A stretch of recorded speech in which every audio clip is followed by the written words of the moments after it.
Right now on 12 at 12, lawmakers are working to beat the clock on another possible government shutdown. What they're doing right now to make sure the country stays open.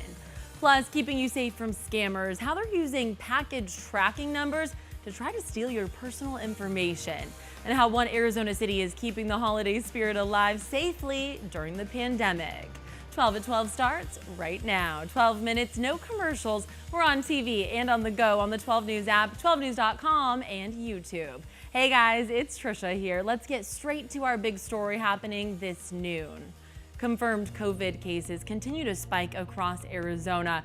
The Department of Health Services reported nearly 7,000 new cases today, along with 91 new deaths.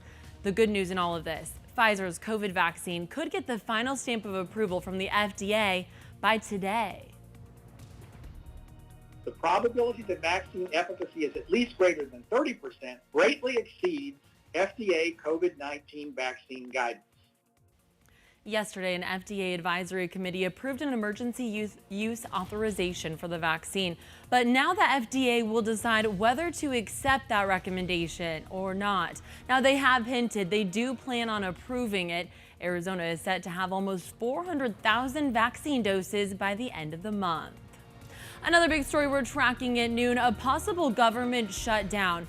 Lawmakers in Washington are facing two major financially focused deadlines. One, how to keep the U.S. government running. The other one, how to help millions of Americans during the COVID-19 pandemic. John Lawrence has the latest on what lawmakers have planned to do now.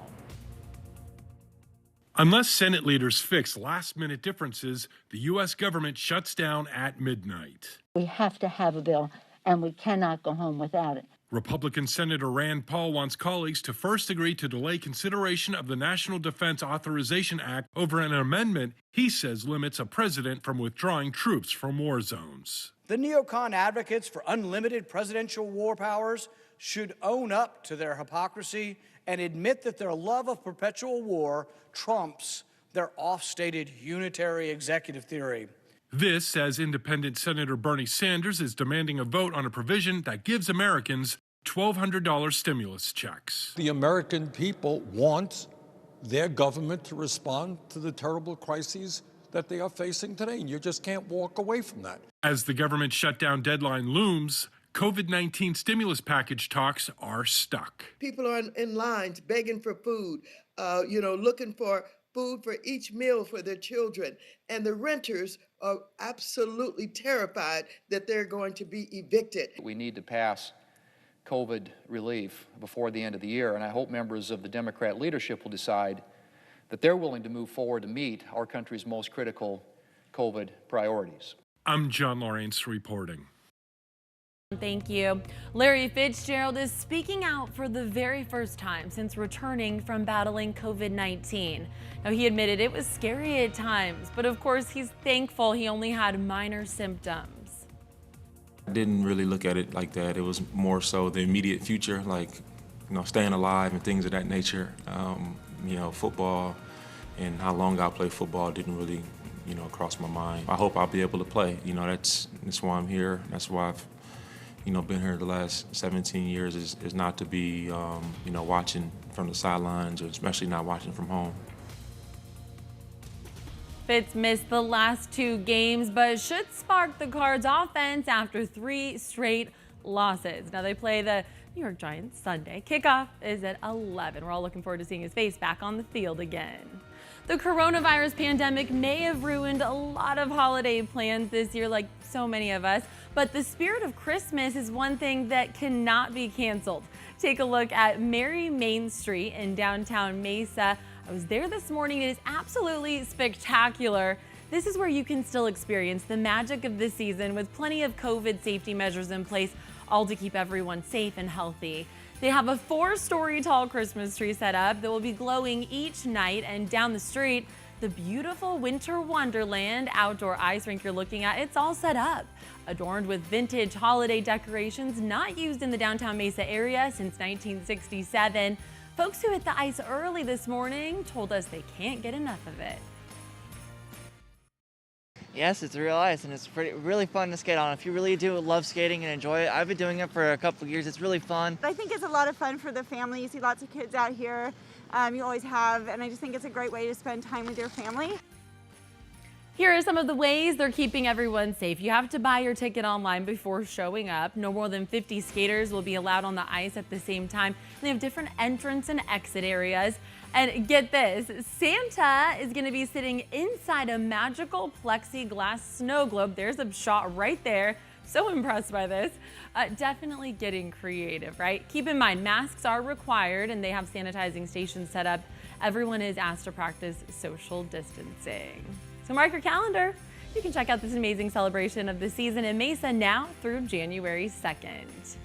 Skiers up at Snowbowl got their first taste of the gondola chairlift. Look at that, a beautiful scene up north. The lift made its debut this season and allows for more guests to hit the slope. Snowbowl is taking reservations right now. Only the chairlift was open this week, but Snowbowl hopes to have the cabins open by this weekend. Sure, it is going to be popular. Well, it's time for your 411 forecast. Here's a live look now from downtown Phoenix. A few clouds in the sky. Nothing compared to what we saw yesterday, right? Here in the valley, it's been foggy most of the morning. Jamie, when can we expect more sunshine? Well, we did have a lot of that low cloud cover yesterday, and we had a lot of fog today overhead. Now, as we go through these afternoon hours, we're going to enjoy some sunshine for a bit. It'll help move the numbers into around the mid-60s in the valley, and then the cloud cover starts to return for this evening. We will get a little more sunshine in here for Saturday. Take a look at your futurecast. So the cloud cover continues to build in as we go through the afternoon, clearing overnight once again. And then for tomorrow, a little disturbance moving across the northern part of the state. Chances for snow showers look like it's primarily north of I-40 and dropping down into the White Mountains as we get into those evening hours. For the valley, for the lower deserts, it is looking like it should be a rather nice day with plenty of sunshine. But the snowfall accumulation does look rather light. 1 to 2 inches until you get up towards the Four Corners region. That's where you might see it piling up a little bit more, maybe upwards of 2 to 4 inches in some places there.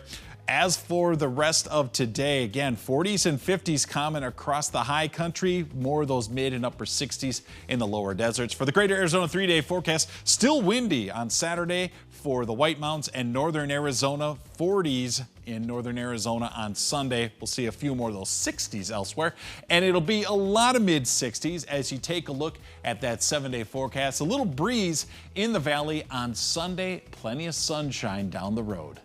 Looking forward to those snow shots on the slopes. All right, Jamie, thank you. As 2020 draws to a close, most of us are trying our best to forget it. Let's be honest, right? But one Ahwatukee woman is commemorating the year in her own unique way. Check it out. This is Julie Tresca. She started making these unique handmade ornaments after she was furloughed from her job. But she had an issue. She couldn't find the supplies that she needed anywhere near where she lives. So she put a message out on Facebook and was blown away by the support that came in from the community. They've helped me not only find the ornaments, the presents. I had another woman just sending me pictures on Facebook, you know, do you need this? Do you need that? And it have literally helped me make this, you know, money and can have a great Christmas with my children. Those are beautiful. Tresca says the money that she's made from selling ornaments has really helped fill some of the money lost from her job and made it possible for her to buy Christmas presents for her kids. If you would like to buy one of her ornaments, just go to 12news.com or check out the free 12 News app for the link. For the next couple weeks, we are sending the love to you with the help of our sponsors, and you can win all sorts of great prizes. You definitely want to get in on this. Go to 12news.com/contest for all the information to enter. Good luck. Now that the holidays are here, unfortunately, scammers, they're out to get you, working around the clock. And we've all been doing a lot of online shopping. That's exactly how these crooks are getting people. Many are sending out texts and updates about deliveries that just aren't real. Team 12's Tiffany Craig shows us what you can do to keep your money safe this holiday season. So many of us are shopping online and scammers are paying attention. They're sending out phony text messages pretending to be from UPS or FedEx. I'm Tiffany Craig. The text message might read like this. Your FedEx package with tracking code, whatever it is waiting for you to set delivery preferences. That code makes it seem legit, but it's not. There's usually a link and the scammers want you to click on it so they can steal your personal information or download malware onto your computer. So the Better Business Bureau has tips to avoid delivery scams altogether. Ensure safe delivery. Buy shipping insurance if you have a valuable or fragile item, and make sure you get a tracking number. Request a signature. Sure, that means spending a little extra, but you'll know it won't be just dropped off somewhere. And don't leave packages on the doorstep. Have them delivered to family or friends at home, or even to your work, so it's not tempting for a thief. And finally, if you get one of those delivery scam texts, just delete it. All right, Tiffany, thank you. Great advice. Well, it's time now for another news, the stories you may see trending on social media today. It's official. Time Magazine's Person of the Year isn't one, but two people. President-elect Joe Biden and Vice President-elect Kamala Harris took this year's honor. Time also named Dr. Anthony Fauci and frontline health workers fighting the pandemic Guardians of the Year. No surprise. NBA star LeBron James took Athlete of the Year, and Korean pop group BTS was named Entertainer of the Year. Always love to see that list. Another Indiana Jones movie is in the works, and Indy himself, Harrison Ford, will be back for another adventure. The 78-year-old actor is back with his iconic role 41 years after the first movie, Raiders of the Lost Ark. And Disney made the announcement on Twitter today and says the movie is set to be released in July of 2022. He ages well, right? All right, that's your 12 at 12.